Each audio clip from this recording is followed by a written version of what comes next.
पूर्णमिदं पूर्णात् पूर्णमुदच्यते पूर्णस्य पूर्णमादाय पूर्णमेवावशिष्यते। ओम शांति शांति शांति। शंकरं शंकराचार्यं केशवं बादरायणं सूत्रभाष्यकृतौ वन्दे भगवन्तौ पुनः पुनः।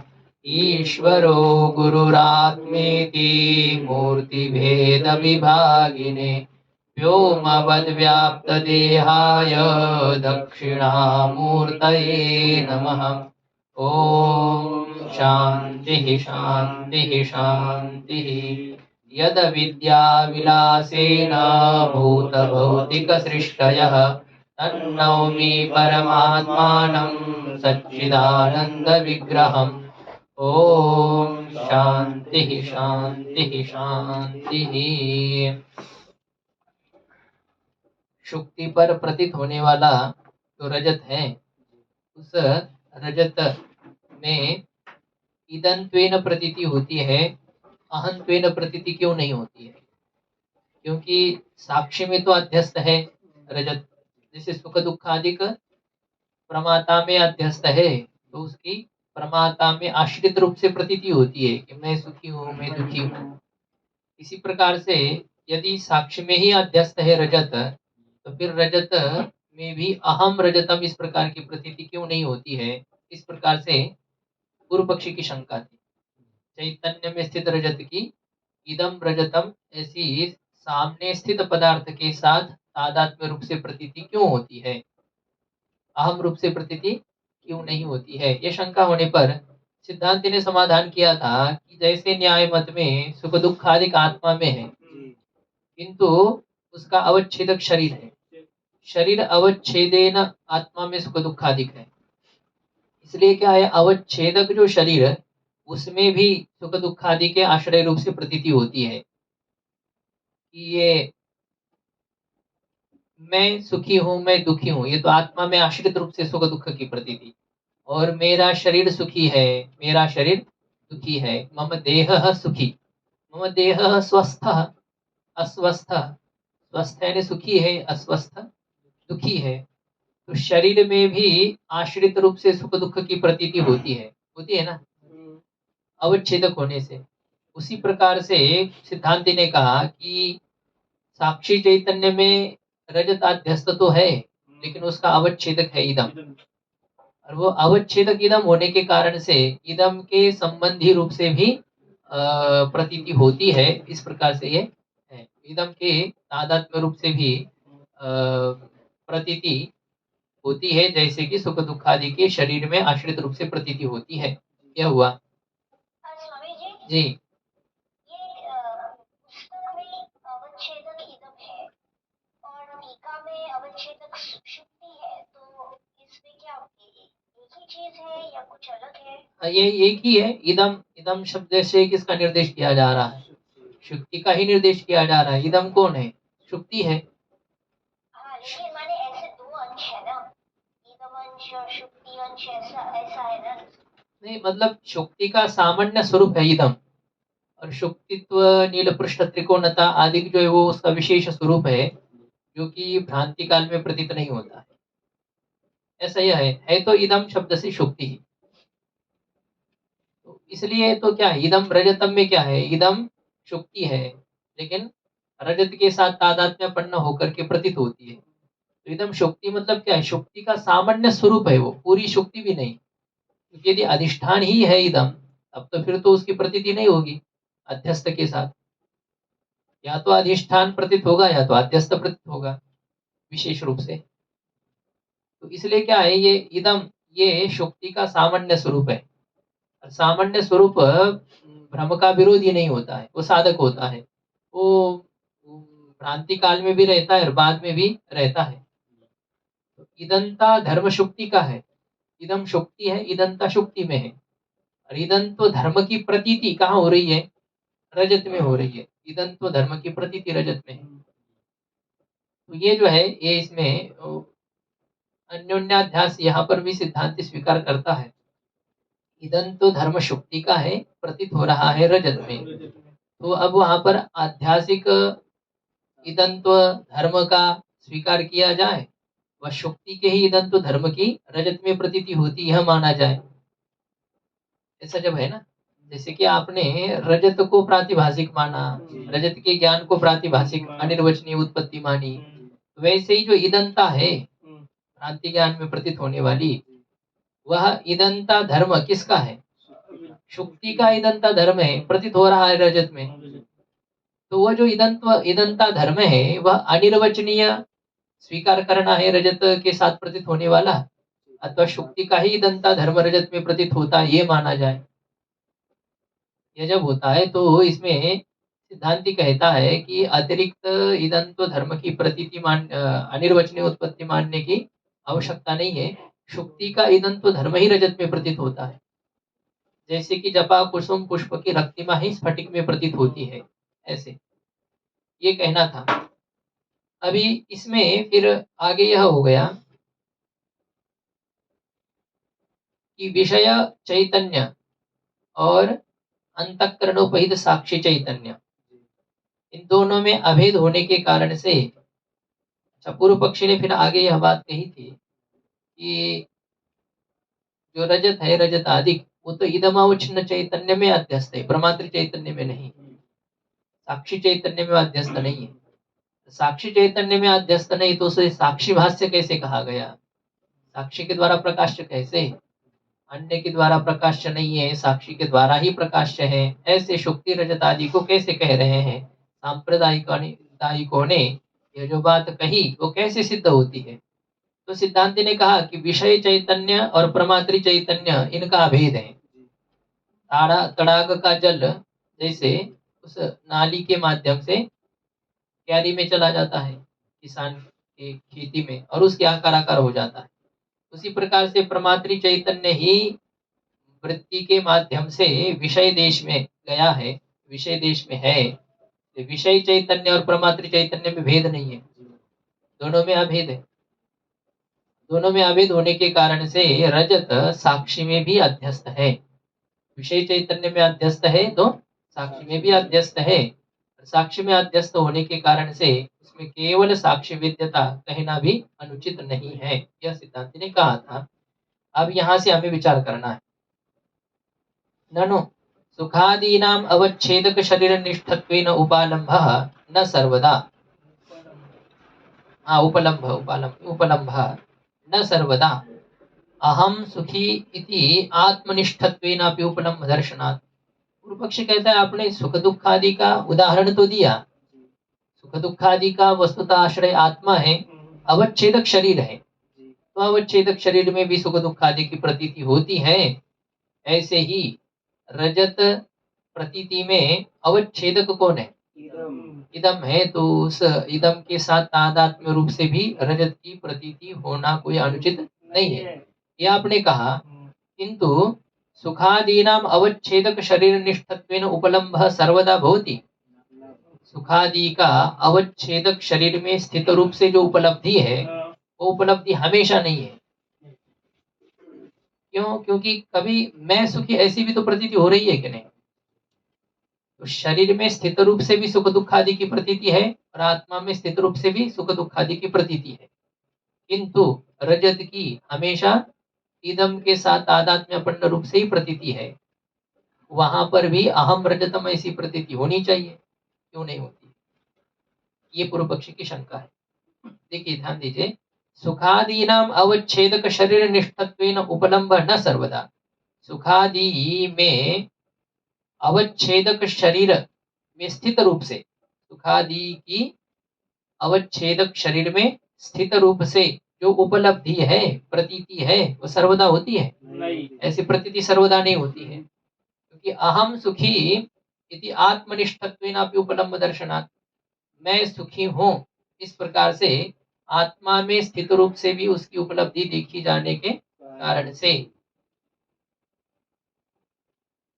तथा रजतादेः अपि अंतः साक्षिणी अध्यस्तत्व अभ्युपगमात् अहम मनुष्यः इतिवत् अहम रजतम, अहम सुखी इतिवत् अहम रजतवान इत्येवं वा प्रत्ययः कदापि कुतो न भवति इत्याशंकते।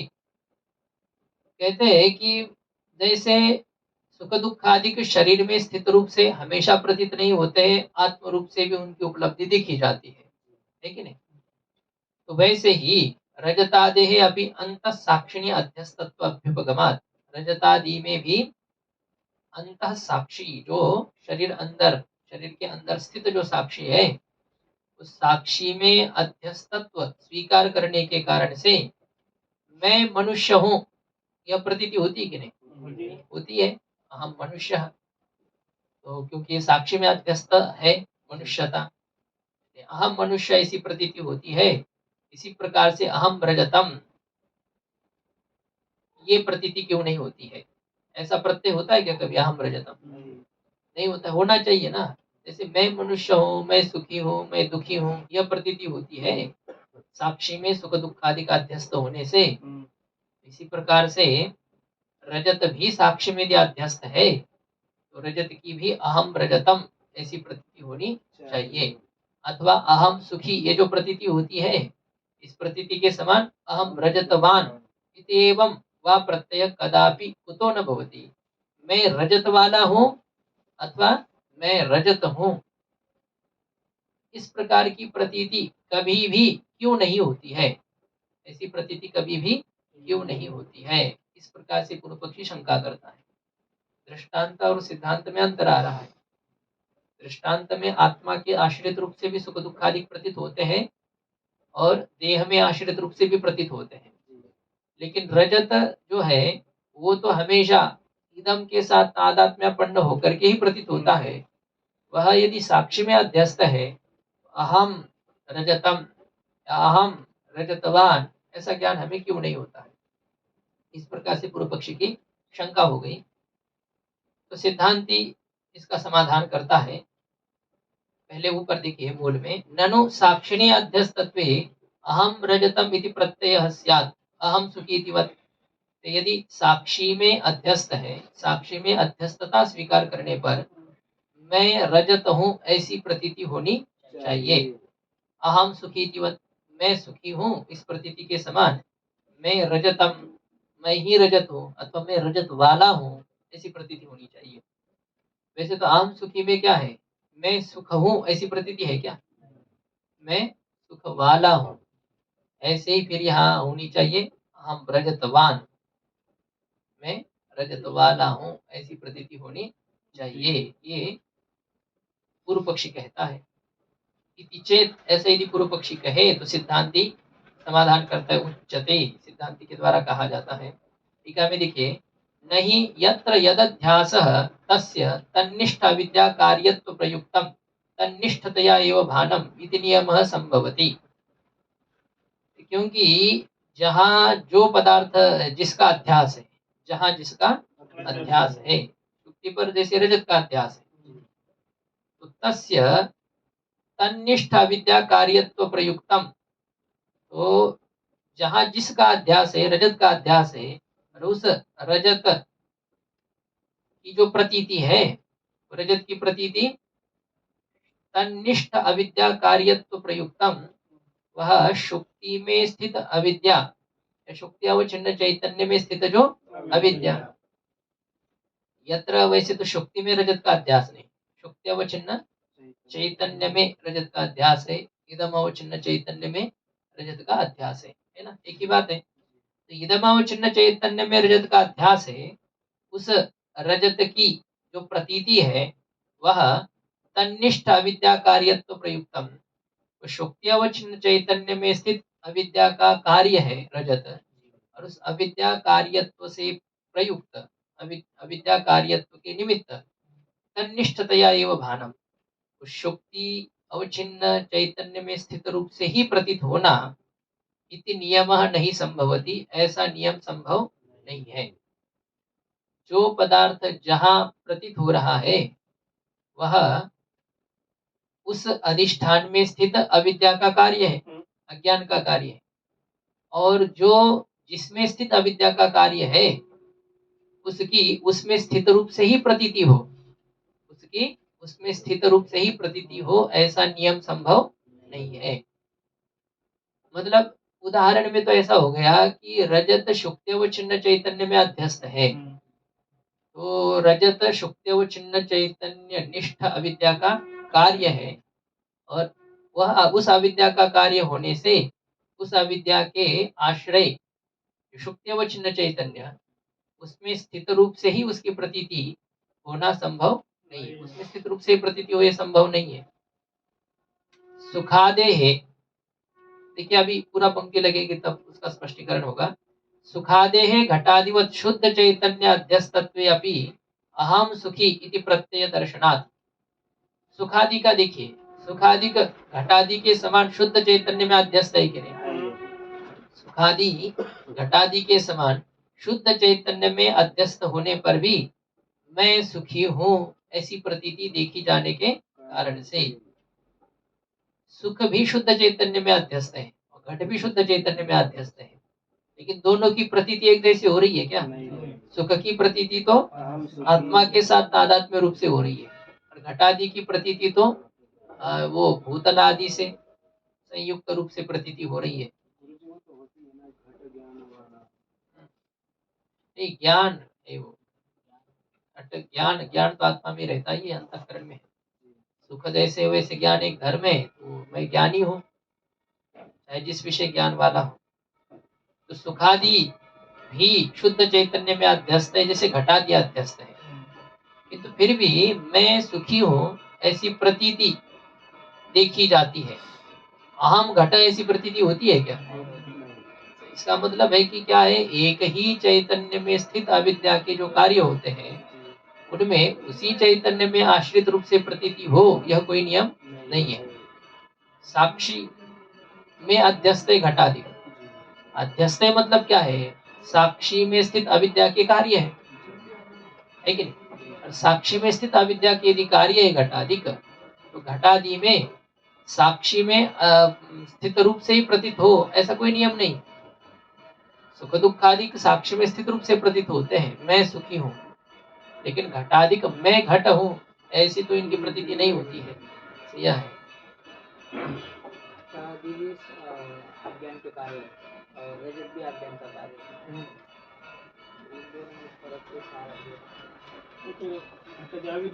ये है ना, मूल अविद्या का कार्य एक, स्थूला विद्या का कार्य है, एक व्यावहारिक है, एक प्रातिभाषिक है। इसमें मूला विद्या के कार्य है घटादि। घटादि का बाद तत्व ज्ञान के बिना नहीं हो सकता है, रजत का बाद तत्व ज्ञान के बिना भी हो जाता है।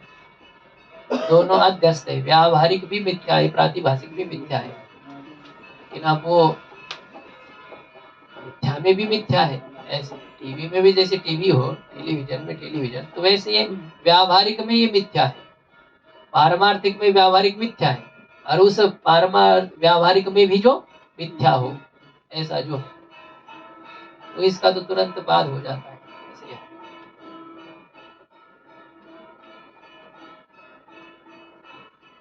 तो सुखादे है घटादि के समान शुद्ध चैतन्य में अध्यस्तता होने पर भी मैं सुखी हूँ ऐसी प्रतीति देखी जाने के कारण से इस अभिप्राय से सिद्धांति समाधान करता है। यही ठीक रहता है। वो उधर उनका अभी भी घंटा बजता है ना, आज लेट हो गया। उच्चते सिद्धांत इसका समाधान कर रहा है अभी। नहीं सुखादीनाम अंतःकरणावचिन्न चैतन्य निष्ठ अविद्या कार्यत्व प्रयुक्तम अहम सुखी इति ज्ञानम। सुखादि में जो अहम सुखी ऐसा ज्ञान हो रहा है, क्या वह अंतःकरणावचिन्न जो प्रमात्री चैतन्य, उस प्रमात्री चैतन्य निष्ठ अविद्या का कार्य होने से अहम सुखी ऐसी प्रतीति हो रही है क्या? नहीं, ऐसी यदि प्रतीति होती तो फिर तो सबकी ऐसी होनी चाहिए। जो जो साक्षी में अध्यस्त है वे सभी साक्षी में स्थित अविद्या के कार्य हैं। यदि अविद्या के कार्य है तो जैसे सुखादिक मैं सुखी ऐसी आत्मा से संबद्ध रूप से प्रतीत हो रहे हैं, तो घटादि में भी हम घटवान ऐसी प्रतीति होनी चाहिए। इसलिए सिद्धांत कहता है कि सुखादि में जो अहम सुखी ऐसी प्रतीति हो रही है उसका कारण ये नहीं है कि अंतःकरणावचिन्न चैतन्य में स्थित जो अविद्या उस अविद्या कार्यत्व से प्रयुक्त मैं सुखी इस प्रकार का ज्ञान ऐसा यहाँ नहीं है। मैं सुखी ऐसा ज्ञान का कारण नहीं है। प्रमात्री चैतन्य में स्थित अविद्या कार्यत्व से प्रयुक्त नहीं है। तो उसमें मतलब उसका जो प्रयोजक है ना, मैं सुखी हूँ इस ज्ञान का निमित्त, इस ज्ञान का कारण साक्षी में स्थित अविद्या का कार्य है, इसलिए है हम सुखी, ऐसा नहीं है। वो कहेंगे ना, जिसका जिस प्रकार से अनुभव है पहले, और उस अनुभव से उत्पन्न संस्कार भी अध्यास के कारण होते हैं। तो वे संस्कार जिस प्रकार के आकार के होते हैं उसी प्रकार से पदार्थ की प्रतीति होती है। ये नहीं कि वो साक्षी चैतन्य में अध्यस्त विद्या का कार्य है इसलिए अहम रूप से प्रतीति होती है। बाहर का पदार्थ जो है वो साक्षी चैतन्य में अध्यस्त नहीं है इसलिए इदमाकार रूप से प्रतीति होती है। इसमें अविद्या का कार्य होना ही प्रयोजक नहीं है, अहम रूप से प्रतीति में, इदम रूप से प्रतीति में। तो उसका कारण क्या है? उस विषय के अनुभव से उत्पन्न जो संस्कार है, जिस जिस आकार वाला उनका अनुभव है, उस अनुभव से उत्पन्न संस्कार जैसे है जिसके, उसकी उस प्रकार से प्रतीति होती है। सुख दुख आदि के अहम रूप से संस्कार है इसलिए उनकी प्रतीति अहम इस प्रकार से होती है। रजत आदि के संस्कार इदम रूप से है इसलिए उनकी इदमाकार रूप से प्रतीति होती है। जैसे जिसके संस्कार है, क्योंकि भ्रम के प्रति कारण है। क्योंकि हम लोगों ने देखा है शुक्ति पर प्रतीत होने वाला जो रजत है, उस रजत के तीन कारण बताए। एक तो शुक्तित्व प्रकारक अविद्या, दूसरा है सादृश्य ज्ञान से उत्पन्न हुए जो रजत के संस्कार, और काचादि दोष, ये जो है नेत्रादिक इंद्रियों में जो काचादिक दोष है, ये तीनों कारण होते हैं। प्रधान रूप से अविद्या है और ये दोनों सहकारी कारण है। इन दोनों सहकारी कारणों से सहकृत अविद्या ही रजत रूप से और रजत ज्ञान रूप से परिणत होती है। यह बात हमने देखी थी। तो यहाँ क्या है कि जिसके जैसे संस्कार होंगे उसकी वैसे प्रतीति होती है। ये कहाँ अध्यस्त है और किस अविद्या का कार्य है, इसके कारण से नहीं, उनकी प्रतीति में ये प्रयोजक नहीं है कि किस अविद्या का कार्य है, किसमें स्थित अविद्या का कार्य है, ये उसमें निमित्त नहीं है। निमित्त कौन है? अनुभव जनित संस्कार जिसके जैसे है उसकी वैसे प्रतीति होती है, ऐसा यहाँ है।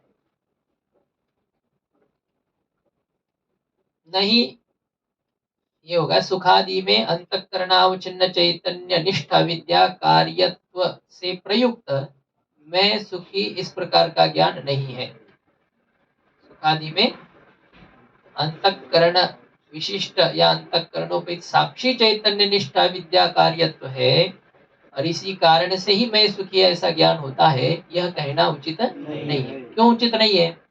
सुखादीनाम घटादिवत शुद्ध चैतन्य एवं अध्यासात, सुखादि में घटादि के समान शुद्ध चैतन्य में ही अध्यास होने के कारण से सुखादिक घटादि जैसे शुद्ध चैतन्य में अध्यस्त है, सुखादि का भी शुद्ध चैतन्य में ही अध्यास होने के कारण से।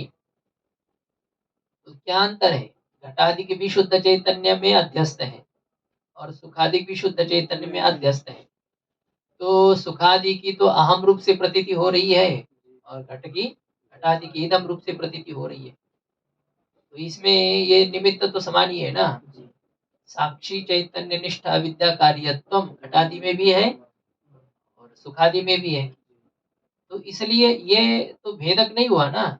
साक्षी चैतन्य निष्ठ अविद्या कार्यत्व होने से सुखादि में अहम रूप से प्रतीति है, ये कहना उचित बना नहीं, क्योंकि घटादि की भी वैसे प्रतीति होनी चाहिए, नहीं होती है।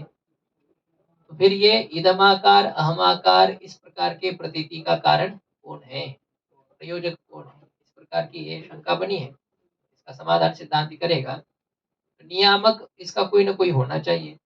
तो नियामक कौन है और कितने हैं?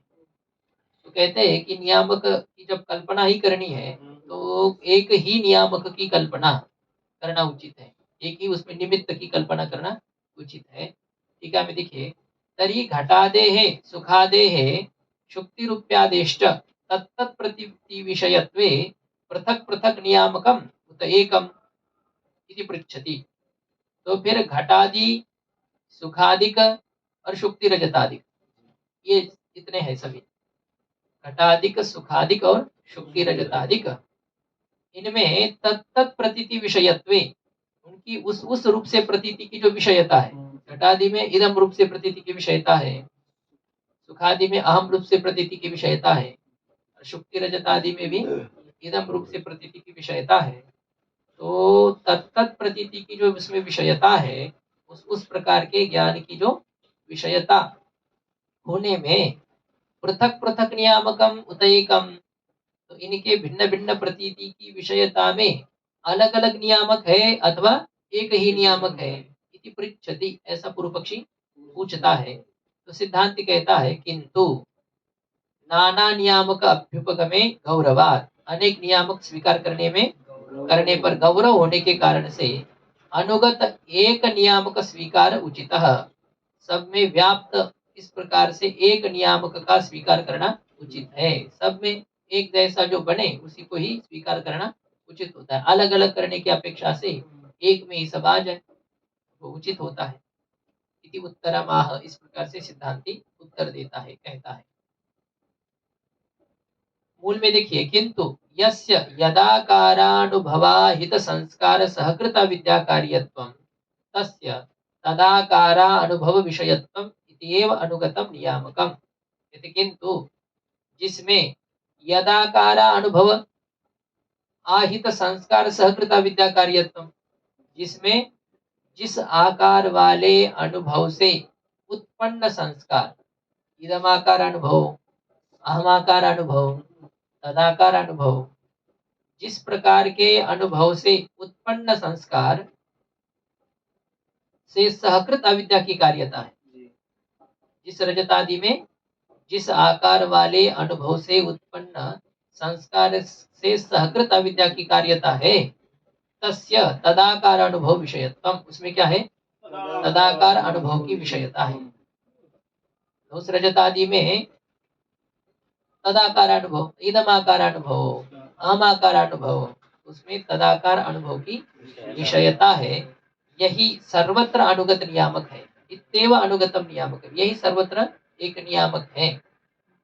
क्या नियामक हो गया, जिस पदार्थ में जिस आकार वाले अनुभव से उत्पन्न संस्कार सहकृत अविद्या की कार्यता है, उस पदार्थ में उस प्रकार के आकार वाले अनुभव की विषयता रहती है। जिसके जैसे संस्कार है उसमें उसी प्रकार की अनुभव की विषयता होगी।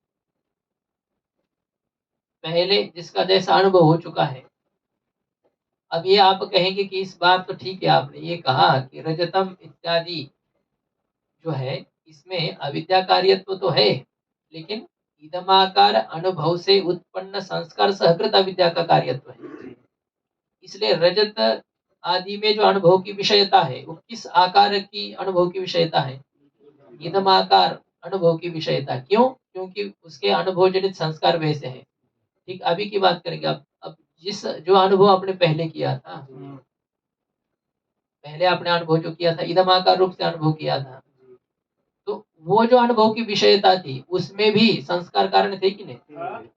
तो ये अभी हमने रजत देखा, इस रजत की इदमाकार प्रतीति हो रही है क्योंकि इदमाकार अनुभव जनित संस्कार है, ठीक है। लेकिन उस समय जब हमने अनुभव किया था तो उस समय भी कारण कौन था? इदमाकार अनुभव जनित संस्कार थे। अभी के प्रतीति के प्रति कारण पूर्व संस्कार है, और वहां जब हम अनुभव कर रहे थे उस प्रतीति के प्रति कारण पूर्व के संस्कार है। ऐसे पीछे पीछे चलना पड़ेगा ये। तो ये अनादि है, ऐसे ये अनुभव ऐसे चलते आए हैं। ये कब से शुरुआत है ये नहीं कह सकते हैं। सुखादि की प्रतीति हमेशा अहमाकार रूप से ही होती है और रजत आदि की प्रतीति हमेशा इदमाकार रूप से ही होती है।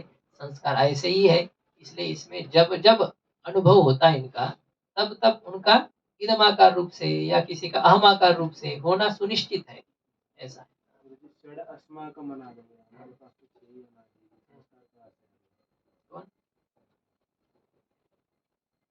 संस्कार अनादि मतलब क्या हो रहा है, अनुभव हम कर रहे हैं कि नहीं। सृष्टि जो चल रही है, ठीक है, वो स्वरूप से अनादि 6 है, लेकिन वैसे परिणामी रूप से अनादि तो कई पदार्थ है ना। का चलता रहता है। ये कल्प के पीछे पहला कल्प है, उसे कल्प के पीछे पहला कल्प है, ऐसा ये है। संस्कार आदि का हम नहीं मानेंगे इनको, तो फिर आगे आगे जो हमारे जन्म हो रहे हैं या पीछे पीछे जो जन्म हुए थे उसका कारण क्या है? कहते हैं ना, मतलब स्वभाव वस्तु प्रवर्तते, भगवान गीता जी में कह रहे हैं, जिसके जैसे स्वभाव जेन कौन्ते निबद्धस्वेन कर्मणा कर्तुं नेच्छसि यन्मोहात् करिष्यस्य वशोऽपि तत्। जो हमारे कर्म है वो कर्म भी अनादि है, क्योंकि हम अनादि है। हम अनादि होने के कारण से हमारे जो अनादि काल से हम कर्म करते आए हैं वो भी तो वैसे ही पड़े हैं ना। ठीक है, कुछ कर्म नष्ट हो रहे हैं, भोगते हैं, कुछ कर्म हम नहीं बना रहे हैं, लेकिन इनका जो धारा है, इनका जो प्रवाह है वो अनादि है कि नहीं? हम ये नहीं कह रहे कि गंगा जी का जल निरंतर है, गंगा जी का प्रवाह निरंतर है कि नहीं? प्रवाह निरंतर है। हाँ, अभी का जो जल है वो तो चला जाता है, आगे निकल जाता है, पीछे से दूसरा आता है, लेकिन प्रवाह प्रवाह निरंतर है कि नहीं? प्रवाह की निरंतरता तो ऐसी है, जो कर्म है, संस्कार है, इनकी निरंतरता हमेशा बनी है ना। तत्त व्यक्ति भले ही अनादि न हो, लेकिन उनकी धारा अनादि है, वो कभी खंडित नहीं होती। दुनिया में ऐसा कभी नहीं हुआ कि कोई सज्जन ही नहीं रहे, कोई दुर्जन ही नहीं रहे। सब सब प्रकार के लोग पहले भी थे, अभी भी है। तो क्या जो पहले थे वही अभी है? जो अभी थे वो वही आगे रहेंगे? न पहले के अभी है, न अभी के आगे रहेंगे, लेकिन उस प्रकार की विचारधारा हमेशा बनी रहे। वैसे है, सब एक के बाद एक आते रहेंगे। उनकी संख्या न्यूनाधिकता हो सकती है, कभी सज्जनों की संख्या अधिक है, कभी दुर्जनों की संख्या अधिक है, लेकिन धारा यह चलती रहेगी। ऐसे ये है, हमारे संस्कार पहले से ही है। जिस प्रकार के संस्कार हमारे अंतःकरण में है, उसी प्रकार के अनुभव की विषयता उस पदार्थ में होती है। यही यहाँ पर नियामक है। साक्षी में अध्यस्त है, अविद्या का कार्य है, इसलिए अहम रूप से प्रतीति हो, ये नहीं। उसके संस्कार कैसे, उसके अनुभव जनित संस्कार जैसे होंगे, उसकी उसी प्रकार से प्रतीति होगी। यह सिद्धांति ने यहाँ एक अनुगत नियामक कहा, यही एक निमित्त है, यही एक कारण है कैसे हमें संस्कार है उस विषय के बारे में। हो गया ये। टीका की पंक्ति भी हो चुकी थी कि अनेक नियामक स्वीकार करने में गौरव होता है, इसलिए अनुगत एक नियामक स्वीकार करना ही उचित है। अब इसका स्पष्टीकरण सिद्धांति करता है, उक्त नियामकम सर्वत्र योजयति। अब ये जो नियामक है, इस नियामक को सर्वत्र जोड़ते हैं। यस्य यदाकारानुभव जनित संस्कार सहकृत अविद्या कार्यत्वम तस्य तदाकार अनुभव विषयत्वम। ये जो नियामक है, ये नियामक याद रखना। यस्य यदाकारानुभवाहित संस्कार सहकृत अविद्या कार्यत्वम तस्य तदाकारानुभव विषयत्वम। यह है अनुगत नियामक। अब इस नियामक को घटाते फिर याद हो जाएगी पंक्ति आपकी, देखो। तथा च, उसको स्पष्ट करते हैं। इदमाकार अनुभवाहित संस्कार सहकृत अविद्या कार्यत्वात् घटादेहे इदमाकार अनुभव विषयत्वम। घटादि में क्या है? इदमाकार अनुभव की विषयता है। हाँ, घटादि में इदमाकार अनुभव की विषयता है। क्यों है? क्योंकि इदमाकार अनुभव से जनित जो संस्कार है, अनुभवाहित, आहित आधान किए हुए, स्थापित किए हुए, उत्पन्न किए हुए, धारण पोषण जो है ना, उससे पोषित कहो, उत्पन्न, ऐसा अर्थ यहाँ पर करना है। क्या कह रहे हैं? हाँ ठीक है, दधाते ही निष्ठा प्रत्यय परे रहते दुधाए धातु को ही आदेश हो जाता है। तो इदमाकार अनुभव से स्थापित जो संस्कार है, उस संस्कार सहकृत अविद्या का कार्य होने के कारण से घटादि में इदमाकार अनुभव की विषयता है। इदम ऐसा कहते हैं। ये आप लोगों के शरीर है, इसको मैं कभी हम अहम ऐसा कहूंगा? मैं इस प्रकार के प्रतीति की विषयता इसमें कभी नहीं है। क्यों? क्योंकि मेरे संस्कार ऐसे हैं। इदमाकार अनुभव से उत्पन्न संस्कार सहकृत आप सब अविद्या के कार्य हो, मिथ्या हो, तो इस कारण से आप में जो अनुभव की विषयता है मेरे लिए, वो किस रूप से हुई, किस आकार की है? इदमाकार रूप से है। अयम अयम अयम अयम, इस प्रकार की है। अहम इसमें जो है, इसमें अहम होगी, क्योंकि संस्कार वैसे इसके। अहमाकार अनुभवाहित संस्कार सहकृत अविद्या कार्यत्वात् अंतःकरणादे अहमाकार अनुभव विषयत्वम। अंतःकरणादि में अहमाकार अनुभव की विषयता है। अंतःकरण में अहमाकार अनुभव की विषयता क्यों है? क्योंकि अहमाकार अनुभव से उत्पन्न जो संस्कार, ऐसे संस्कार सहकृत अविद्या के कार्यता होने के कारण से अंतःकरणादि में अहमाकार अनुभव की विषयता है। शरीर इंद्रियादे है, अब देखो ये हो गए इदमाकार अनुभव जनित संस्कार सहकृत अविद्या का कार्य। दूसरा है अहमाकार अनुभव जनित संस्कार सहकृत अविद्या का कार्य। और तीसरे पदार्थ ऐसे है जो कि उभय अनुभव जनित संस्कार सहकृत अविद्या के कार्य है, जिनका अनुभव कभी इदम रूप से होता है और जिनका अनुभव कभी अहमाकार रूप से होता है। ये शरीर का अनुभव अहमाकार रूप से होता है, इदमाकार रूप से होता है, दोनों रूप से होता है।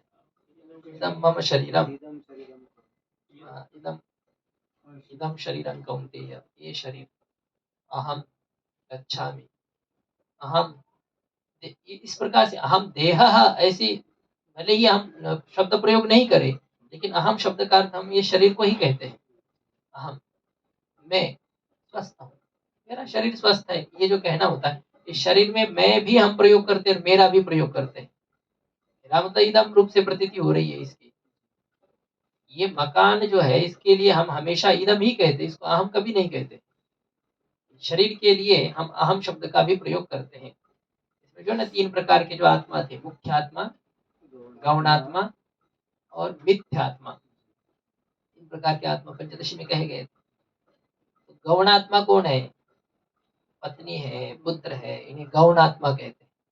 मैं ऐसा हमने मान रखा है, लेकिन हमको भी पता है और उनको भी पता है कि ये हम नहीं है, वो भी मानते कि ये हम नहीं है, लेकिन फिर भी उनके साथ वैसा संबंध हमारा है कि उनके पीड़ा से हमें पीड़ा होती है, उनके सुख से हम सुखी होते हैं, तादात्म्य है। ये गौणात्मा है। ये पत्नी, पुत्र, धन, संपत्ति, ये सब क्या होती है? गौणात्मा होता है।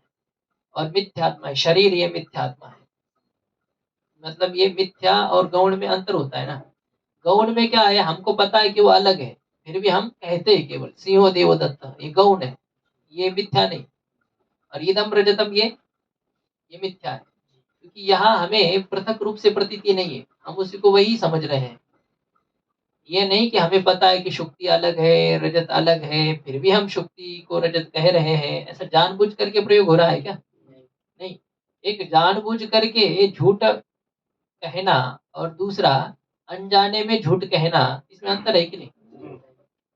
जानबूझ करके झूठ कहना तर्क है, जैसे वन्यर्नस्या तरी धूमोपि न स्यात्, तो यहाँ वन्या भाव पर्वत में या धूमा भाव है? दोनों भी नहीं है, न वहां पर वन्य भाव है, न वहां धूमा भाव है। धूम है, वन्य है, दोनों भी है। धूमा भाव या वन्य भाव? वन्य भाव भी नहीं, धूमा भाव भी नहीं, किंतु हम आरोप करते हैं वहां पर, जानबूझ करके आरोप कर रहे हैं, ये होगा।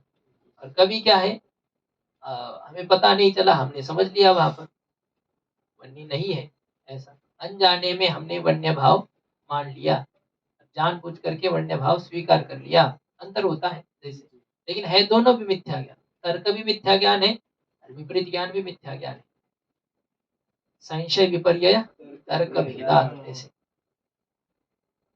शरीर इंद्रियादे उभयविध अनुभव संस्कार सहित अविद्या कार्यत्वात् उभयविध अनुभव विषयत्वम्। शरीर इंद्रियादि में उभयविध अनुभव संस्कार, दोनों प्रकार के जो अनुभव जनित संस्कार है, दोनों प्रकार के अनुभव संस्कार, दोनों प्रकार के अनुभवाहित संस्कार, यहाँ भी वही से होना चाहिए, अनुभव संस्कार कर दिया ना। शरीर इंद्रियादि में दोनों प्रकार के अनुभव से स्थापित उत्पन्न संस्कार से सहित अविद्या की कार्यता होने से उभय विध अनुभव विषयत्व। शरीर इंद्रियादि में क्या है? दोनों प्रकार के अनुभव की विषयता है। तथा च, हाँ, इदमाकार रूप से भी अनुभव की विषयता है और अहमाकार रूप से भी अनुभव की विषयता है। दोनों प्रकार के अनुभव की विषयता उसमें है। तथा च उभय विध अनुभव इदम शरीरम अहम देहः, अहम मनुष्यः, अहम ब्राह्मणः, इदम चक्षुः, अहम कानः, इदम श्रोत्रम, अहम बधिरः इति। तो इसलिए क्या है, उसमें दोनों प्रकार से अनुभव हो रहा है। तथा च, दोनों प्रकार के अनुभव की विषयता जो है उसको स्पष्ट करते हैं। टीका में देखिए पहले, निरुक्त अनुगत नियामके सति अयम घटः। निरुक्त जो अनुगत नियामक है, जो कहा हुआ सब में व्याप्त नियामक के होने पर अहम घटः इति आकार अनुभवस्य, अहम अयम घटः और अहम इति इदमाकार अनुभवस्य अहमाकार अनुभवस्य च, अयम घटः और अहम सुखी। क्या आपने इसमें केवल अहम ही लिखा है ना? अयम घटः आगे अहम इति, ऐसा ही ना? ठीक है, अहम सुखी इति, हाँ? अहम दुखी इति। तो यह घट है और मैं सुखी हूँ, मैं दुखी हूँ। इस प्रकार से इदमाकार अनुभव और अहमाकार अनुभव, लेकिन ये दोनों अलग अलग अनुभव है। और इन दोनों प्रकार के अनुभव की स्पष्टता को अभिप्राय करके, दोनों प्रकार के अनुभव के स्पष्टता को उपलक्षित करके उभय विध आकार अनुभव आवेदयति, दोनों प्रकार के आकार वाले अनुभव का ज्ञान कराते हैं, कथन करते हैं। यह दोनों प्रकार के अनुभव है, अयम घटः और अहम, ये दोनों प्रकार के अनुभव अभी आपके समझ में आए कि नहीं? जब आए ही है तो उसको ही लक्ष्य करके यहाँ ये दोनों प्रकार के अनुभव शरीर में घटाते हैं। शरीर में दोनों प्रकार के अनुभव की विषयता है। तथा च, मूल में उभय विध अनुभव, दोनों प्रकार का अनुभव कैसा है शरीर के बारे में? इदम शरीरम अहम देह, दोनों प्रकार की प्रतीति है कि नहीं? यह शरीर है, ये शरीर ऐसा, और अहम देह, ये शरीर गया था वहां पर। तो ये जो है इदम शरीरम अहम देह, यह शरीर और मैं देह, ऐसे दोनों प्रकार की अनुभव की विषयता है। हाँ? देही ऐसा दिया है क्या? अहम देही, अहम देह ऐसा लिखा है यहाँ पर। ठीक है, मैं देह हूँ ऐसी प्रतीति तो ऐसे नहीं होती है, मैं देही। देह में भी अच करेंगे और देही में भी करेंगे तो क्या होगा? हाँ वो है तो मतवर्ती याच करने पर तो बन सकता है वैसे। अहम देह, अहम ब्राह्मण ये होता है, लेकिन अहम देह ऐसा नहीं। अहम क्रिया को लेकर के हम कहते हैं मैं देख रहा हूँ, मैं सुन रहा हूँ, मैं खा रहा हूँ, मैं जा रहा हूँ, मैं आ रहा हूँ। लक्ष्य तो हम शरीर को ही कर रहे हैं, तो फिर भी मैं शरीर हूँ ऐसा प्रयोग हम नहीं करते, मैं शरीर ही हूँ ऐसा प्रयोग करते हैं। मैं कान हूँ, ये भी तो मतलब ये प्रयोग नहीं होता है ज्यादा। अब मैं इंद्रिय हूँ ऐसी प्रतीति नहीं, लेकिन मैं सुन रहा हूँ, सुन रहा हूँ तो सुनने वाला कौन है? इंद्रिय। इंद्रिय है ना, तो इंद्रिय को मैंने मैं कहा। लेकिन शब्द प्रयोग वैसा नहीं किया जाता है। शरीर को मैं समझता हूँ, लेकिन मैं शरीर नहीं कहता हूँ। पूरी हमारी जो मान्यता है या पूरा जो हमारा व्यवहार है वो शरीर को मैं मान करके हो रहा है, लेकिन मैं शरीर हूँ ऐसा हम व्यवहार नहीं कर, शब्द प्रयोग नहीं करते, मानते ऐसा ही है। मैं देही हूँ ऐसा ये प्रयोग होता है, मैं देही हूँ। मैं मनुष्य हूँ, मैं ब्राह्मण हूँ। मनुष्यत्व ब्राह्मणत्व ये सब किसके धर्म है? शरीर के धर्म है। शरीर मनुष्य है, शरीर ब्राह्मण है, ठीक है? ये क्या, ये समाप्त हो जाएगा तो फिर क्या हो गया? हो गया अभी तो क्या। अब ब्राह्मण के शरीर में जो है वो हमेशा ब्राह्मण के शरीर में रहेगा नहीं, गधे के शरीर में भी जाएगा और देवता के शरीर में भी जाएगा, कुत्ता बिल्ली के शरीर में भी कोई कहीं पर भी ये थोड़ी कि कहीं नहीं ब्राह्मण शरीर से आए तो इसको अच्छी सी व्यवस्था हो जाए, ऐसा कुछ नहीं। आपने क्या किया उसके ऊपर निर्भर करेगा। कौन किसका बेटा कैसा क्या, इसके ऊपर नहीं अंक रहते, किसने परीक्षा में पेपर कैसे लिखे इसके ऊपर निर्भर करता है। और यहाँ तो भले ही कुछ हो सकता है, पैसा अधिक दे करके कुछ भी करके आपने कुछ लिखा भी ना हो तो आपको अच्छे अंक से उत्तीर्ण कराया जा सकता है। वहाँ ऐसा नहीं चलता है ना, घूस नहीं चलती है ना। वहाँ जैसे हो जो हो, आप उसमें कोई अंतर नहीं, इंद्र भी क्यों ना हो, अब उसको गधा बनाया जा सकता है, कुत्ता भी बन जाता है। इंद्र है, इंद्र था अभी तक कितना शासन कर रहा था, गधा बन गया, होता है मिट्टी दिन भर रात। तो ये कहीं भी जैसे जिसके कर्म है उस हिसाब से उसको करना है। बात क्या चल रही थी, ये मनुष्यत्व, ब्राह्मणत्व, देवत्व, आदि पशुत्व, ये किसके धर्म है? शरीर के शरीर के धर्म है। और उस शरीर को हम मैं कहते हैं, मैं ब्राह्मण हूँ, मैं मनुष्य हूँ, हाँ? मैं ऐसा हूँ। अहम इदम चक्षु, चक्षु की प्रतीति कैसी होती है? यह चक्षु है, देखो इदम आकार रूप से प्रतीति इंद्रिय की, और अहम आकार रूप से भी है। मैं अहम काणः, मैं काणा हूँ, मैं अंधा हूँ, ऐसे यह है। हम चक्षु प्रतीति, अहम काणः, इदम चक्षु अहम काणः, यह चक्षु है, मैं काणा हूँ। दोनों प्रतीति हो रही है, अहम आकार भी प्रतीति हो रही है, इदम आकार भी प्रतीति हो रही है। हाँ, कान, कान मुख्य मतलब मराठी में, मराठी क्या सभी जगह इसको कान ही कहते हैं ना, क्या कहते हैं? कान कहते हैं, कान। लेकिन ये ण है, मूर्धन्य णकार दिया है, कान, कान का अर्थ ये कान नहीं, कान का अर्थ काना, तिरछा। यही है, संस्कृत से ही निकला हुआ ये कान शब्द, जो हाँ, ऐसा तिरछा जो देखने वाला है उसको काना कहते हैं।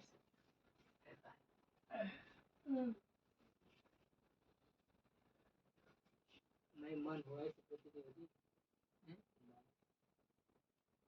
मैं मन हूँ ऐसी नहीं, ऐसी प्रतीति जो नहीं होती है, लेकिन मैं सोच रहा हूँ, यह मन और मैं सोच रहा हूँ, ऐसी प्रतीति होती है। काना, हाँ? किधर भी देखता है ऐसा जो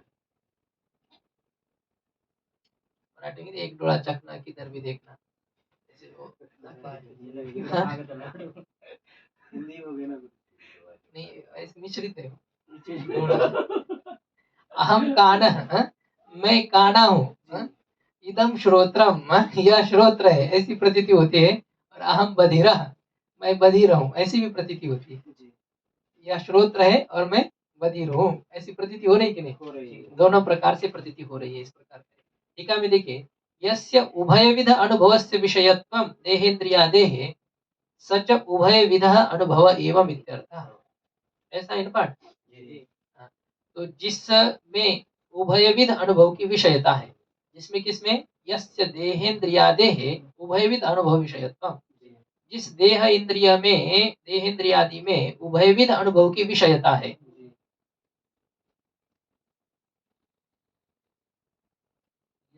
अब ये इसमें कुछ ऐसी न पंक्ति इन्होंने वही छोड़ दी, जैसे जिस देहेन्द्रियादि में उभयविध अनुभव की विषयता है, उस देहेन्द्रियादि की उभयविध से प्रतीति होती है, और वह उभयविध अनुभव इस प्रकार का है। सच उभयविध अनुभव एवं, वह जो दोनों प्रकार का अनुभव है वह इस प्रकार से है, ऐसा है। जिस देहेन्द्रियादि में दोनों प्रकार के अनुभव की विषयता है, ऐसे जो देहेन्द्रियादि, उनका जो दोनों प्रकार का अनुभव है वह ऐसा है। वो कुछ आध्यात्म का कैसा, तो ऊपर बताया, इदम कानः अहम, इदम चक्षु अहम कानः, ऐसे ये दोनों प्रकार के अनुभव की विषयता उसमें है। आगे टीका में देखिए, निरुक्त नियामकम प्रकृते योजयति। अब जो नियामक है, निरुक्त नियामक, क्या याद है? यस्य यदाकारानुभवाहित संस्कार सहकृत अविद्या कार्यत्वं तस्य तदाकारानुभव विषयत्वं। ये जो नियामक है, इस नियामक को प्रकृति में घटाते हैं। योजयति, प्रकृति चल रहा है, रजत की बात चल रही है ना, उस प्रकृति विषय में उसको घटाते हैं। प्रकृतेज प्रातिभासिक रजतस्य प्रमात्री चैतन्याभिन्न इदम अंशावच्छिन्न चैतन्यनिष्ठ विद्या कार्यत्वे अपि इदम रजतम इति सत्यस्थलीय इदम अंशाकारानुभवाहित संस्कारजन्यत्वात् इदमाकार अनुभव विषयता न तो अहम रजतम इति अहमाकार अनुभव विषयता इति अनुसंधेयम। कहते प्रकृति में प्रातिभासिक जो रजत है, उस प्रातिभासिक रजत किसका कार्य है? वो प्रातिभासिक रजत प्रमात्री चैतन्य से अभिन्न जो इदमांशावच्छिन्न चैतन्य का जो इदमांश है, सामान्य अंश है, और सामान्य अंश से अवच्छिन्न जो चैतन्य, उस चैतन्य निष्ठा विद्या कार्यत्व होने पर भी, सामान्य मतलब शुक्ति का एक सामान्य स्वरूप है, शुक्ति का एक विशेष स्वरूप है। किसी भी व्यक्ति का सामान्य स्वरूप, ये मनुष्य है, ये आदमी है, ब्रह्मचारी है, इतना उसका परिचय, उसे उसका सामान्य स्वरूप कहेंगे। हाँ, वही तो इदम जो विषय है उसके विषयावच्छिन्न कहो, शुक्त्यावच्छिन्न कहो, लेकिन यही सामान्य स्वरूप उस विषय का, जानकारी जिस किसी विषय की हमें सामान्य अंश की भी होती है, कभी किसको विशेष अंश की भी होती है। ऐसा इस कमरे में क्या क्या है, मैं ज्यादा जानता हूँ या आप ज्यादा जानते हो, मैं ज्यादा जानता हूँ क्या कहाँ रखा है, तो विशेष ज्ञान है और आप लोगों को सामान्य ज्ञान है। हाँ? हाँ, वो भी नहीं। हाँ? हाँ वही, बढ़िया बढ़िया चीज थोड़ी बाहर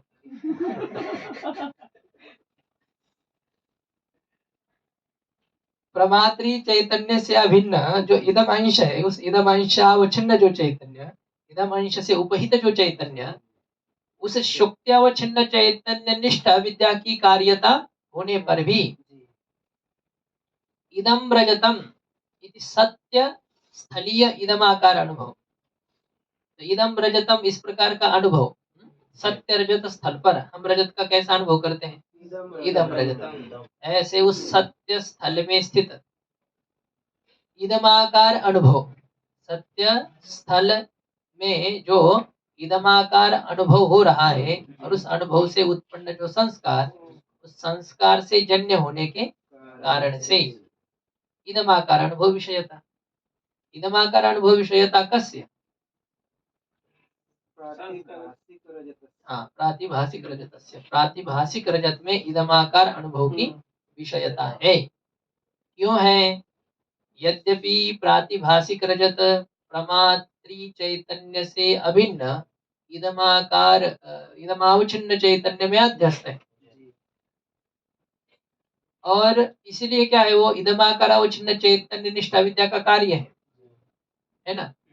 प्रातिभाषिक रजत प्रमात्री चैतन्य से अभिन्न जो इदमावच्छिन्न चैतन्य तन्निष्ठा विद्या का कार्य होने पर भी इदम रजतम, ऐसा जो सत्य रजत स्थल पर इदमाकार अनुभव है, उस इदमाकार अनुभव से उत्पन्न संस्कार का कार्य होने के कारण से, संस्कार का कार्य होने से क्या हो रहा है, इदमाकार अनुभव की उसमें विषयता है। ये नियामक घटा कि नहीं, जिसमें जिस आकार वाले अनुभव से उत्पन्न संस्कार सहकृत अविद्या की कार्यता है, उसमें तदाकार अनुभव की विषयता है। तो प्रातिभाषिक रजत में इदमाकार अनुभव से उत्पन्न जो संस्कार, उससे सहकृत विषय अवच्छिन्न चैतन्य निष्ठा विद्या की कार्यता है कि नहीं। तो उस प्रातिभाषिक रजत में इदमाकार अनुभव की विषयता है, क्योंकि उसके प्रति कारण जो संस्कार बने हैं ना, वो इदमाकार अनुभव से उत्पन्न है। सत्य रजत स्थल पर जो है, व्यावहारिक रजत स्थल पर, सत्य का मतलब व्यावहारिक रजत स्थल पर इदमाकार अनुभव की विषयता है रजत में, और उस इदमाकार अनुभव से उत्पन्न संस्कार से जन्य है प्रातिभाषिक रजत। तो इसलिए क्या, जिसके जैसे संस्कार है उसकी वैसी प्रतीति होती है। तो रजत के संस्कार इदमाकार है, तो प्रातिभाषिक रजत में इदमाकार अनुभव की विषयता है। इस प्रकार से प्रकृति में नियामक हटाया। प्रातिभाषिक रजत में इदमाकार अनुभव से उत्पन्न संस्कार सहकृत अविद्या की कार्यता है, इसलिए प्रातिभाषिक रजत में इदमाकार अनुभव की विषयता है। न तो अहम रजतम इति अहमाकार अनुभव विषयता, रजत में अहम रजतम इस प्रकार से अहमाकार अनुभव की विषयता है। अहम रजतम इस प्रकार से अहमाकार, मेरे को चाहिए, तो अहम रजतम का अर्थ चाहिए क्या, मैं रजत हूँ, ऐसा इस प्रकार क्या ना, अहम रजतम, वो भी आप लास्ट बार परिचित थे। अहम रजतम इति अहमाकार अनुभव विषयता, मैं रजत हूँ इस प्रकार से अहमाकार अनुभव की विषयता उसमें नहीं है। इति अनुसंधेयम, इस प्रकार से अनुसंधान करना चाहिए, सिद्धांत कहता है। अब देखिए दो टीका में देखिए, यद्यपि शुक्तिरूप्यादेः प्रमात्री चैतन्य भिन्न इदम अंशावचिन्न चैतन्य निष्ठा विद्या कार्यत्वम अस्ति अस्ति नास्ति वा? अस्ति। हाँ, यद्यपि शुक्ति रजतादि में प्रमात्री चैतन्य से अभिन्न जो इदम अंशावचिन्न चैतन्य विषयावचिन्न चैतन्य शुक्त्यावचिन्न चैतन्य तन्निष्ठा विद्या की कार्यता है, तथापि उसका सहकारी कारण कौन है? तत्सहकारी कारणम इदम रजतम इत्यादि सत्य रजत स्थलीय इदमाकार अनुभवाहित संस्कार, तो भी उसका सहकारी कारण है इदम रजतम इत्यादि जो सत्य रजत है और उस सत्य रजत स्थल पर विद्यमान जो इदमाकार अनुभव जनित संस्कार है ना, वो उस स्थल पर संस्कार है कि नहीं? विषयता संबंध से संस्कार है सत्य रजत स्थल पर। सत्य रजत स्थल में विद्यमान विषयता संबंध से विद्यमान जो इदमाकार अनुभव जनित संस्कार है, वो संस्कार शुक्ति रजतादि का सहकारी कारण है कि नहीं? तो अतः तस्य इदमाकार अनुभव विषयत्वम, इसलिए शुक्ति रजतादि में इदमाकार अनुभव की विषयता है, न तो अहम अनुभव विषयत्वम, अहमाकार अनुभव की विषयता शुक्ति रजतादि में नहीं है, इस प्रकार का भाव है। अब पूर्व पक्षी फिर शंका कर रहा है कि ननु अस्तु शुक्ति रूप्यस्य इदमाकार अनुभव विषयत्वम तथापि न तद विषया विद्यावृत्तिया श्रेणीय, शुक्ति रजत में इदमाकार अनुभव की विषयता भले ही हो, फिर भी तद विषय अविद्यावृत्ति न आश्रयणीय, फिर भी शुक्ति को रजत को विषय करने वाली जो अविद्या की वृत्ति मानी है कि नहीं? इदम रजतम, अविद्या का रजताकार भी परिणाम हुआ है, रजत के ज्ञानाभास और भी परिणाम हुआ है, जिसका अविद्या वृत्ति कही है। एक तो अंतःकरण की वृत्ति और दूसरी अविद्या की वृत्ति। इदमाकार अंतःकरण की वृत्ति है और रजताकार अविद्या की वृत्ति है, वो अविद्या की वृत्ति क्यों मानी? पूर्व पक्ष कहता है इदमाकार वृत्ति तो है ही ना वहां, तो अब उसी इदमाकार वृत्ति से अभिव्यक्त जो चैतन्य है, साक्षी है, उसके द्वारा रजत का प्रत्यक्ष हो सकता है, तो अतिरिक्त अविद्या वृत्ति के स्वीकार की क्या आवश्यकता? इस प्रकार से पूर्व पक्षी कहना चाहता है। दो वृत्ति आप मान रहे हो, इदमाकार अंतःकरण की वृत्ति, रजताकार अविद्या की वृत्ति, दो वृत्तियां हो जाएगी। अरे यदि दो वृत्तियां हो जाए तो ये ज्ञान एक कैसे? वो तो दो ज्ञान हो जाएगा ना, अलग अलग ज्ञान हो जाएगा। तो एक ही ज्ञान हम मान रहे हैं, एक विशिष्ट ज्ञान है इदम रजतम। कितने ज्ञान है? एक ज्ञान है। या प्राभाकर जैसे अलग अलग है? प्राभाकर जैसे कहता है इदम, ये प्रत्यक्ष ज्ञान है सामने स्थित पदार्थ का, रजतम ये स्मृति ज्ञान है, रजत का संस्कार उद्भूत हो गए, रजत की स्मृति हो गई। हाँ, तो दोनों ज्ञान अलग है, लेकिन दोनों ज्ञानों के भेद का ग्रहण नहीं हो पाया, ऐसा प्राभाकर कहता है। सिद्धांत मत में इदम रजतम ये कितने ज्ञान है? एक ही ज्ञान है, लेकिन वृत्ति अलग अलग हो रही है, ज्ञान एक कैसे? ये अभी पूर्व पक्षी शंका करता है।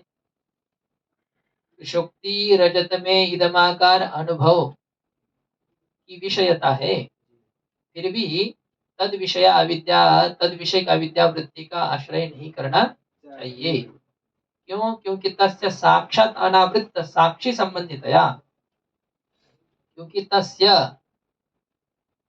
कस्य शुक्ति रूप्यस्य शुक्ति रजत में साक्षात जो अनावृत्त साक्षी, साक्षात और आवरण रहित जो साक्षी है, उस साक्षात साक्षी की संबंधिता होने के कारण से, साक्षात साक्षी क्या है? कहीं पर वृत्ति जाकर के अविद्या का आवरण हटा करके साक्षी उसको विषय करता है, और यहाँ पर क्या है? अनावृत्त साक्षी, आवरण रहित ऐसे साक्षी की विषयता है। वह आवरण हटाने की कोई जरूरी नहीं पड़ी है, साक्षी ने सीधा उसका प्रकाशन कर दिया है, क्योंकि अंतःकरण की वृत्ति शुक्ति देश में तो चली ही गई थी, और जहां तक हो सके उसने आवरण को हटाया भी, पूरा आवरण नहीं हटा पाई। अब अविद्या वृत्ति आकर के क्या आवरण हटाएगी? अविद्या वृत्ति कोई आवरण हटा सकती है क्या? जैसे हमारे कपड़े गंदे हो चुके हैं, नाले का पानी बह रहा है, अब गंदे कपड़े को हम साफ करने के लिए उस नाली में डुबाएंगे तो कपड़े गंदे होंगे या स्वच्छ होंगे? गंदे। और गंदे होंगे ना, पहले तो कम से कम पहन सकते थे, लेकिन अब वो कहाँ से आ रहा है? किसका क्या क्या तीर्थ मिला हुआ है उसमें, तो अब वो और गंदे हो जाएंगे। तो अविद्यावृत्ति जो होती है वो आवरण हटाने वाली है या आवृत करने वाली है? वो तो आवरण हटाने का उसको तो है ही नहीं, वो उसके कोश में ही नहीं है। तो अंतःकरण की वृत्ति ने जितना आवरण हटाया वो हटाया, आगे तो आवरण हटाना है नहीं। इसलिए क्या है, साक्षी साक्षात ही उसका प्रकाशन कर देगा। जैसा है साक्षी को ये नहीं कि यथार्थ का ही प्रकाशन करना और जो अयथार्थ है उसका प्रकाशन न करना, ऐसा कुछ नहीं। उसके सामने जो आता है सबके एक जैसा उसका व्यवहार है, ऐसा है। जो जल जैसे का व्याघ्र विष होनी मारू, व्याघ्र के लिए जल जल ही होता है, गौ माता के लिए जल जल ही होता है। जिसने पेड़ को काटा है उसके लिए भी पेड़ छाया ही देता है, दोनों के लिए जैसा समान व्यवहार है। उस प्रकार से यहाँ पर यह बात हो रही है कि साक्षी चाहे वस्तु मिथ्या हो, साक्षी चाहे वस्तु सत्य हो, प्रकाश दोनों का कर देता है। उसे इससे मतलब नहीं है। सूर्य कोई स्वच्छ पदार्थ है, पवित्र पदार्थ है, उसका ही प्रकाशन करता है। लेकिन गंदगी पड़ी हुई है, उसका प्रकाशन करता है क्या? सूर्य प्रकाशन करता है क्या गंदगी पड़ी हुई हो? हाँ। तो सूर्य जिस प्रकार से पवित्र पदार्थ का भी प्रकाशन करता है, गंदे पदार्थ का भी प्रकाशन करता है। उससे मतलब नहीं कि वो पदार्थ कैसा है, साक्षी प्रकाशक है। उसको ये पदार्थ सत्य है या मिथ्या है उससे कोई मतलब नहीं, वो प्रकाशन एक जैसा करता है। तो यह है कि साक्षात साक्षी यदि उसका प्रकाशन कर सकता है, साक्षी से संबंधी होने से, अपरोक्ष प्रतीति की संभावना होने से अविद्या वृत्ति का आश्रय करने की कोई आवश्यकता नहीं है। क्या जरूरी पड़ी है अविद्या वृत्ति मानने की? तो ऐसी शंका कौन करता है? ये हाँ, ये ऐसे होते हैं, अपने वाले लोग भी होते हैं जो बीच में टांग अड़ाते हैं। यह है, इनसे ज्यादा तकलीफ होती है। बाहर वाले लोगों से तकलीफ कम रहती है, अपने वाले से तकलीफ ज्यादा होती है। वाल्मीकि रामायण में जैसे आया है, रावण खुद कहता है, उन्होंने एक कथानक सुनाई थी। जंगल का एक बहुत बड़ा हाथी था, और वह हाथी किसी से नहीं डरता था, उसको देख करके बाघ तक भाग जाते थे, इतना बड़ा था वो हाथी। लेकिन वो हाथी कहता था कि मुझे डर यदि है तो ये अपने लोगों से है, ये लोग ही मुझे घात करके मार सकते, बाकी मैं किसी से नहीं डरता। ये था। बोले बस तुम वैसे ही हो, मैं मरू जाऊंगा मरूंगा तो तुम्हारे वजह से मरूंगा। रावण कह रहा विभीषण, तुम्हारे जैसे जो होते हैं ना घर भेदी, तो उसके कारण से मैं मरूंगा, नहीं तो मैं तो किसी को नहीं डरता हूँ। किसी की हिम्मत है मुझे छेड़ने की, इंद्रादिक देवता भी मेरे से दूर भाग जाते हैं तुम्हारी वजह से। और सही वैसे हो गए, रावण ने जो कहा। बात क्या चल रही थी कि ये जो अपने अपने लोग जो होते हैं ना, एक देशी आदमी, कोई आगे बढ़ने नहीं दे रहा है। वो कहता है स्वयुत्थ स्वयुथि भवः स्वयुथ्यः। सिद्धांति जो एक देशी है, सिद्धांत एक देशी शंका करता है, सिद्धांत उसका समाधान करेगा। तो पूर्व पक्षी की सिद्धांत एक देशी की शंका क्या हुई? साक्षी से साक्षात संबद्ध होने से ही रजत का यदि प्रकाशन हो सकता है, प्रत्यक्ष प्रतीति की संभावना है, अविद्या वृत्ति का आश्रय किस लिए? अविद्या वृत्ति आप क्यों मान रहे हो? ऐसा यह है। हम ये नहीं कह रहे कि प्रातिभाषिक रजत मत मानो। यदि हम कहेंगे तो फिर क्या हमको कौन कहेंगे? कि सिद्धांति। सिद्धांति की एक ऋषि की भी मजबूरी होती है, वो पूरा पूरा बोल भी नहीं पाता है। हमें राम जी से विरोध नहीं है, हमें आप श्रेय ले रहे इससे विरोध है। तो यदि आप सीधा कह देंगे तब तो फिर तो पिटाई हो जाएगी। तो इसलिए वो ऐसा है, इस प्रकार से कहना होता है। ये अभी उसका सिद्धांत के एक देशी शंका करता है। तो पूर्णमदः पूर्णमिदं पूर्णात् पूर्णमुदच्यते पूर्णस्य पूर्णमादाय पूर्णमेवावशिष्यते। ओम शांति शांति शांति।